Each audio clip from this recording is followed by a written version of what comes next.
Hey, what's going on, YouTube family? Welcome back to the Hike to Change channel, and I am getting all of my gear in. Pretty much all my gear's in. I'm still waiting for a few small things here and there, but I want to start making some videos so I can show you what I'm taking on my Thru-Hike of the PCT. I'm starting number one with my tent, so that's the video that's going to be, this one is going to be my tent, number one piece of gear, my shelter. It's the Hyperlite Mountain Gear Ultamid 2 with a half insert. It's an amazing tent, so I hope you enjoy the video. I'm going to be releasing some videos along the way. Instead of making one really long video, that's probably going to be like a half hour long, I thought it'd be easier just to do a bunch of little ones to kind of show like my backpack, my sleep system, you know, the clothes I'll be wearing, the electronics, you know, all that kind of stuff. So here's the first one. Hope you enjoy. And I filmed this at Smedley Park in Media, Pennsylvania.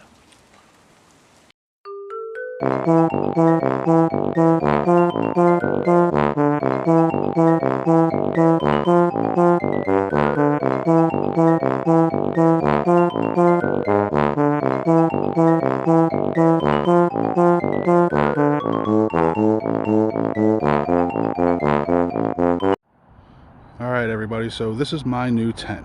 It's the Hyperlite Mountain Gear Ultamid 2. I also ordered with a half insert, which is the bedding sleeping area. I don't have that in yet. I just wanted to give you an overview of what the outside of the tent looks like. This is literally the first time I've set it up, so my pitch isn't correct. My right side's a little way further down than the left side is, and it's just not quite even, but I just wanted to get it up and see how it felt putting it up, how long it took and things like that. It didn't take that long. I will put the half insert in a little bit and show you what that looks like, but I wanted to give you guys an overview of what this tent looks like and what I'll be using on the Pacific Crest Trail. This is a 2 trekking pole form tent, so there's actually no frame to it. It doesn't come with anything to hold it up. You use your trekking poles and you lash them together, and that creates that center. If you can see that black point at the top, basically my trekking poles go into that straight down to the ground, and that creates a center form. And then you use all the guy lines on the outside to create the tension to keep it as a tent, basically.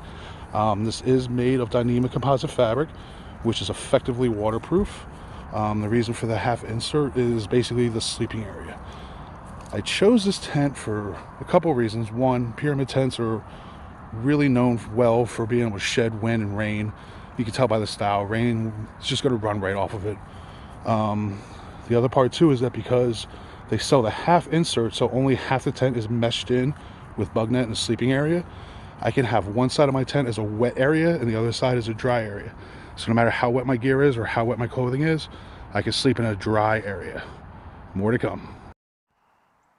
Okay, everybody, so I put the half insert in, and it wasn't until I put it in that I realized that there is a guy line missing, which it's not really missing.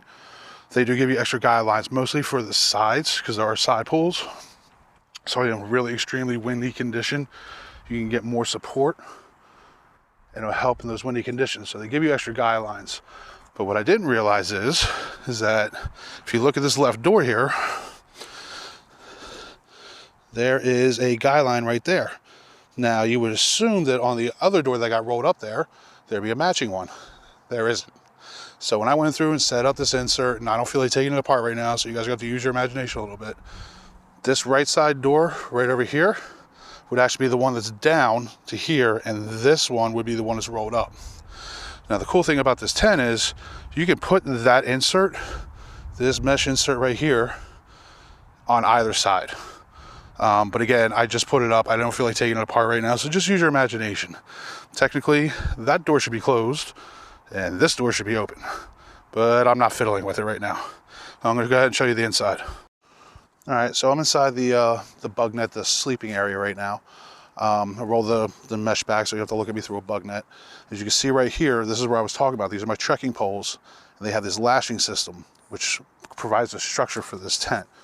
I'm actually kind of adjusting it a little bit right now. So basically, this is where I would be sleeping. Let me pull you in here. You can see I got plenty of room here. So if you look back, you can kind of see where the floor ends. And I got plenty of room. Plenty of room. I mean, my feet are all the way down there. Right there. Right on the edge. And I've got all this room up here.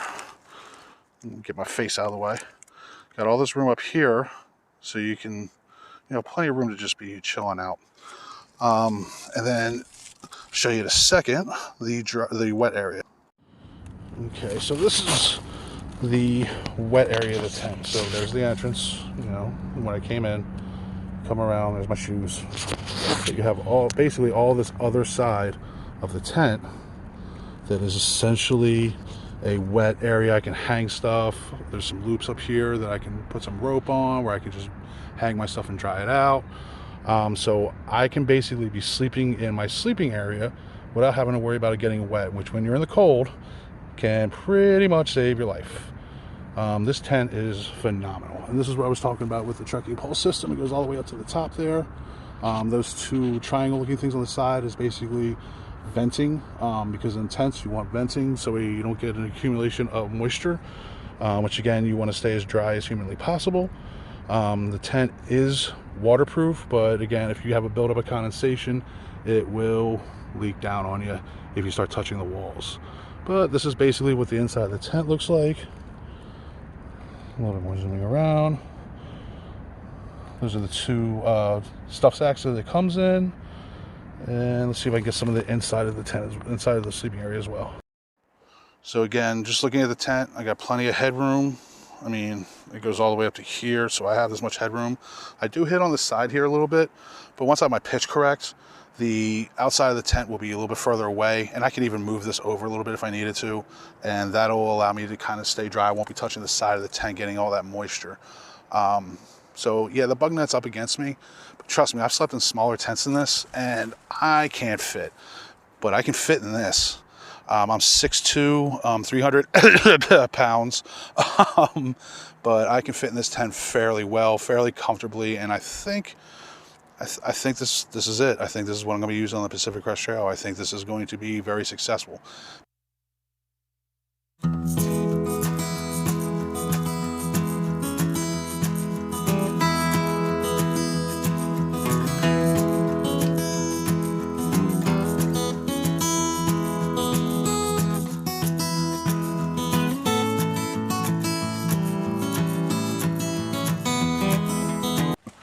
But I want to start making some videos showing you what I'm taking with me on my Pacific Trail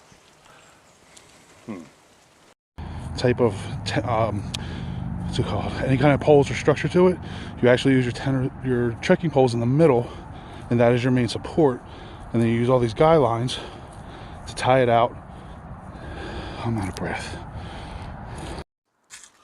So I'm inside the insert now. I rolled back the bug netting so you don't have to look at me through a bug net. And I'm a little bit crooked. Plenty of room. Plenty of room. You can even switch the camera around, which it doesn't want to do when it's recording apparently. I guess I'll edit that out.